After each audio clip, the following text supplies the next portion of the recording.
दोस्तों नमस्कार। Learning by AP sir YouTube channel में आपका स्वागत है।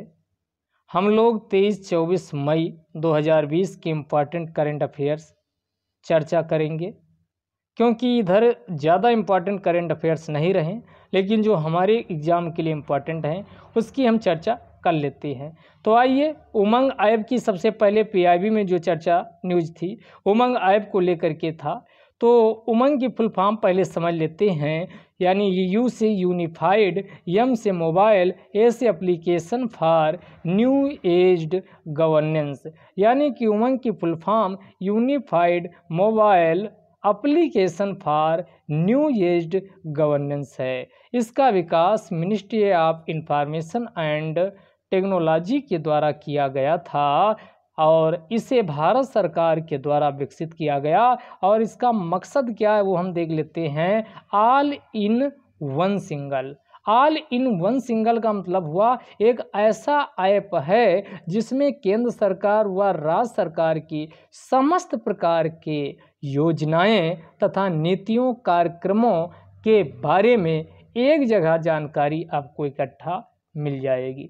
अभी न्यूज में क्यों है? क्योंकि आईएमडी जो इंडियन मेट्रोलॉजिकल डिपार्टमेंट है, भारतीय मौसम विभाग के 7 चीज़ों की सूचना इस उमंग ऐप पर भी उपलब्ध कराई जाएगी, इसीलिए ये आपका न्यूज में इसकी चर्चा रही है। तो ऑल इन वन सिंगल है, यूनिफाइड है। यूनिफाइड का मतलब एकीकृत करके बनाया गया, और आपका ये सिक्योर्ड या सुरक्षित है। मल्टी चैनल है।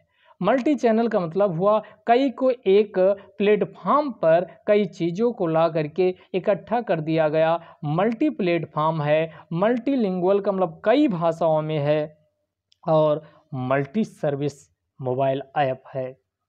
तो जब भी पूछा जाए कि उमंग ऐप क्या है, तो all in one single, unified, secure, multi channel है, मल्टी प्लेटफॉर्म है, मल्टीलिंगुअल है, मल्टी सर्विस मोबाइल ऐप है। इसका शुभारंभ लॉन्च कब किया गया था? तो यह 2017 में, ध्यान दीजिएगा, उमंग को 2017 में लॉन्च किया गया था। सरकार की सभी सेवाओं को एक ही प्लेटफॉर्म पर लाना इसका मेन मकसद रहा है। तो सरकार की जितनी भी सेवाएं हैं, all services of government is available in a single platform which is known as Umang app.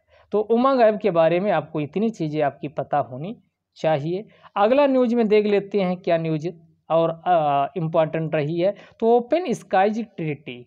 Open skies, skies माने आप जानते हो अंतरिक्ष होता है, तो खुला अंतरिक्ष संधि। तो इससे क्या हुआ, अभी हाल ही में अमेरिका ने अनाउंसमेंट कर दिया है, ट्रंप एडमिनिस्ट्रेशन के द्वारा यह कहा गया कि वह ओपन स्काई ट्रीटी से बाहर हो रहा है। असल में यह ट्रीटी 34 देशों के द्वारा, यानी अनआर्म्ड, आर्म्ड माने शस्त्र होता है, तो बिना शस्त्र के सर्विलांस, यानी सर्विलांस का मतलब होता है निगरानी, फ्लाइट्स का मतलब जो उड़ानें भरी जाती हैं एक दूसरे, यानी टेरिटरी माने भूभाग से होके जो ऐसी उड़ानें जो एक दूसरे के भूभाग या देश के ऊपर से गुजर रही हैं, तो उनके संबंध में आचरण नियम क्या होना चाहिए और कैसे नियम कानून लागू किए जाने चाहिए, उसी को सुनिश्चित करने के लिए विश्व के 34 देशों के द्वारा ओपन स्काई ट्रीटी को लागू किया गया है। और इसका हस्ताक्षर 34 देशों ने 1992, इस पे हस्ताक्षर 1992 में किए गए, किंतु यह संधि केम इनटू फोर्स, प्रवृत्त हुई या लागू हुई 10 साल बाद 2002 में ये लागू हुई है। अगर अन्य कुछ फैक्ट फिगर की बात करें तो किर्गिस्तान एक ऐसा देश है जिसने इस संधि पर हस्ताक्षर साइन तो कर दिया था लेकिन रेटिफाइड नहीं किया। तो ध्यान रखिएगा, ऐसा भी क्वेश्चन पूछा जा सकता है कि ऐसा कौन सा देश है जो ओपन स्काईज ट्रीटी पर साइन तो किया किंतु उसको रेटिफाइड नहीं किया, तो किर्गिस्तान होगा। किर्गिस्तान का मतलब सेंट्रल एशिया में 5 हैं, उज्बेकिस्तान, किर्गिस्तान, कजाकिस्तान, ताजिकिस्तान, ये आपके देश आपके सेंट्रल एशिया का पार्ट होते हैं। अब आइए अगला न्यूज में क्या था उसको देख लेते हैं। तो अगली न्यूज था नासाज की जो एक कंपनी स्पेस एक्स है उसी के द्वारा डेमो 2 मिशन यानी टेस्ट फ्लाइट, ये आपका शुरू की गई। तो ये किसके लिए? आपका international space station, international space station, अंतर्राष्ट्रीय अंतरिक्ष स्टेशन के लिए ये फ्लाइट करेगी। और यह पहली बार होगा, ध्यान दीजिएगा, पहली बार होगा कि इसमें कोई क्रूड का मतलब हुआ चालक दल भेजा जाएगा और इसे अमेरिका की सॉइल से, अमेरिका की धरती से लॉन्च किया जाएगा। तो ये ध्यान दीजिएगा, ये पूछा जा सकता है। अगला न्यूज में देख लेते हैं, अगला न्यूज क्या रहा है। तो विश्व कछुआ दिवस, तो विश्व कछुआ दिवस हर साल 23 मई 23 मई को मनाया जाता है। तो अब पूछा जा सकता है कब से मनाया जाता। तो ये 2000 से एक आपका एनजीओ है अमेरिकन टर्टवाइज रेस्क्यू, जिसकी स्थापना कब? 1990 में as NGO, non governmental organisation के रूप में की गई थी। उसी के द्वारा प्रत्येक वर्ष 23 मई को विश्व कछुआ दिवस के रूप में मनाया जाता रहा है। उद्देश्य क्या है? जो यानी टर्टल व टर्टवाइज होते हैं उनको उनके ही आवास में संरक्षित करने का प्रयास करना और इस संबंध में लोगों को जागरूक करना इसका मेन मकसद रहा है। तो ये आपका पूछा जा सकता।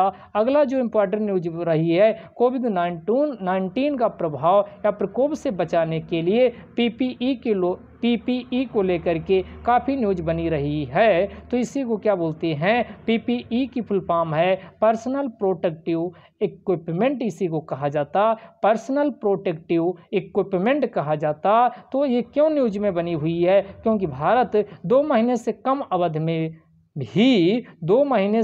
कम अवधि में ही पीपीई यानी पर्सनल प्रोटेक्टिव इक्विपमेंट का भारत विश्व में दूसरा सबसे बड़ा उत्पादक देश बन गया है। तो ये न्यूज में आपका रहा है। प्रथम स्थान किसका रहा है? प्रथम स्थान चाइना का रहा है और दूसरा स्थान पर्सनल प्रोटेक्टिव इक्विपमेंट का उत्पादन करने वाला विश्व में दूसरा यानी सबसे बड़ा उत्पादक देश भारत बन गया। तो ये पूछा जा सकता है कि पीपीई का यानी भारत में क्या पोजीशन रही है उत्पादन के मामले में। तो भारत विश्व का दूसरा सबसे बड़ा उत्पादक है, जबकि पहला सबसे बड़ा उत्पादक पर्सनल प्रोटेक्टिव इक्विपमेंट का चाइना है। अगला जो न्यूज रहा है, अभी यूपी सरकार के द्वारा हरी झंडी दे दी गई यानी यूपी स्टार्टअप फंड को स्थापित किए जाने की। तो ये 20 मई 2020 को ये कहा गया। 15 करोड़ रुपए फर्स्ट किस्त के रूप में दिया गया और प्रमुख जो अथॉरिटी सौंपी गई small scale industrial development bank of India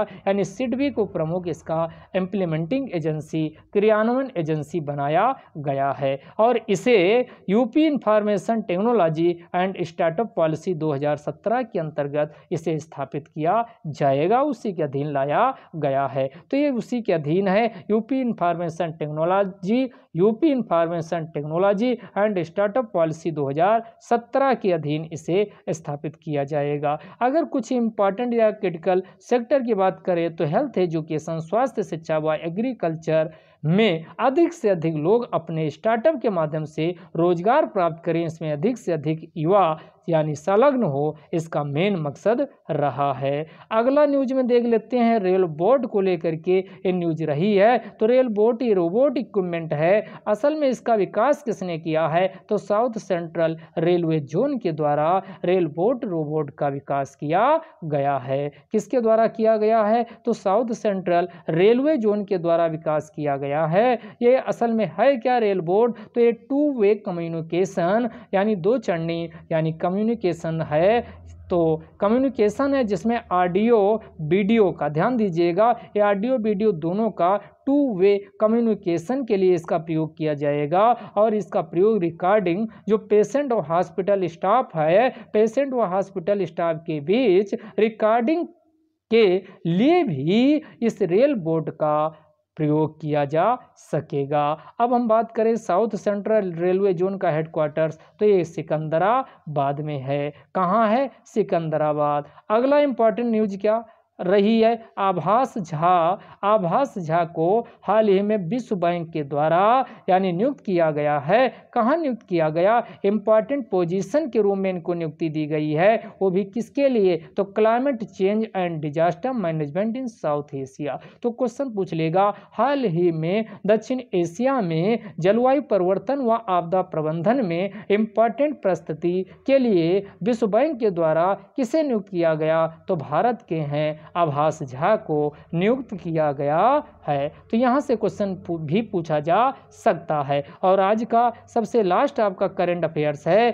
कि डेनी हैमलिन के द्वारा, ध्यान दीजिएगा, डेनी हैमलिन के द्वारा टोयोटा 500 की जो डार्लिंगटन रेसवे हुई थी वो आपका जीत दर्ज की गई है। तो पूछ लेगा टोयोटा 500 की जो कि डार्लिंगटन रेसवे हुई थी उसमें हाल ही में किसने जीत दर्ज की है? तो डेनी हैमलिन के द्वारा जीत दर्ज की गई है। तो ये कुछ आज के इम्पॉर्टेंट करंट अफेयर्स थे। आज 2 दिनों में आपका ज़्यादा इम्पॉर्टेंट कोई न्यूज थी नहीं। इसी के साथ आपका ये आज का यहीं ख़त्म होता है करंट अफेयर्स का। कल हम अगला नए करंट अफेयर्स के साथ फिर से उपस्थित होंगे। तब तक के लिए आपको धन्यवाद। और आपको ये वीडियो अच्छा लगा हो तो आप कम से कम 1 मिनट निकाल करके लाइक शेयर कमेंट हुआ अधिक से अधिक लोगों को शेयर कीजिए ताकि अधिक से अधिक लोगों के द्वारा इसका लाभ उठाया जा सके।